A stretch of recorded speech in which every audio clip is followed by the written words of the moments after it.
Chapter 1. Daniela stood in the middle of the fairy forest, the fairy-themed events center she'd opened nearly 2 years ago. It had taken a lot more money than she thought to create a little piece of fairy magic in the picturesque town of Sapphire Bay. But, looking back, it was all worth it. Filled with twinkling lights, large artificial trees, and gardens overflowing with pretty flowers, it made Daniela happy each time she arrived at work. But what she loved the most about her job was creating unforgettable experiences that brought joy to others. This afternoon, 3 groups of children were in the fairy forest, celebrating different birthday parties. Daniela's pink fairy wings crinkled as she turned in a slow circle to make sure all the children were where they were supposed to be. There was only one problem with transforming a large room into an enchanted forest. There were too many places an adventurous child could hide. Once they were all accounted for, she looked at the children who'd arrived first. With smiles on their faces, they were devouring the beautifully decorated party food. From cupcakes that looked like flowers, fruit skewers shaped like butterflies, and pink lemonade served in sparkly goblets, there was something to suit everyone. One of the moms walked toward her. "I don't know how you do it. Everyone's having such a great time." "I'm glad you're enjoying yourselves," Daniela said with a smile. "We work hard to make sure each event is as stress-free as possible." "Well, I just wanted you to know I appreciate everything you've done. Alicia will be talking about her birthday party for weeks." "That's wonderful," Daniela said. "If you need anything while you're here, come and see me." Alicia's mom smiled and walked back to her daughter's party. As Daniela watched one of the groups play musical chairs, a pang of loneliness settled in her heart. Despite being surrounded by happy children and parents, she couldn't shake off the feeling that something was missing from her life. A lifetime ago, she was a manager in a large advertising agency in Atlanta. Her days were filled with meetings and deadlines. It wasn't until her eldest brother was diagnosed with cancer that she looked at her life and decided something needed to change. She'd tried working fewer hours. She'd even joined a social basketball team to make friends outside of work.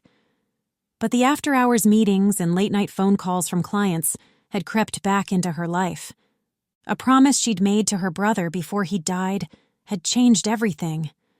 Now, here she was, in the town she'd grown up in, creating special memories for the people she'd left behind. A little girl tugged on Daniela's tulle skirt. "I can't find a wand." "That's no good, Phoebe. How about we find a special one to go with your princess dress?" The little girl nodded and held Daniela's hand as they crossed the room. "I'm Snow White," Phoebe whispered. "I wanted to be Ariel, but my friend wanted to be her because she's got a mermaid's tail." Daniela gently squeezed Phoebe's hand. "She's lucky you're such a great friend." Phoebe looked up and grinned. "My brother said her bedroom must smell fishy, but it doesn't. It smells nice." Daniela smiled and stopped in front of some shelves. The best thing about being around children was that even when she was feeling down, they'd say something to make her day better. Taking a glittery blue wand out of a container, she handed it to Phoebe. "Here you go. Make sure you make a special wish for your friend." "I will. Thank you." And with a dimple-laden grin, Phoebe hurried back to the group of children on the far side of the room. The main doors opened, and Daniela's friend, Jackie, came into the room pushing a food cart.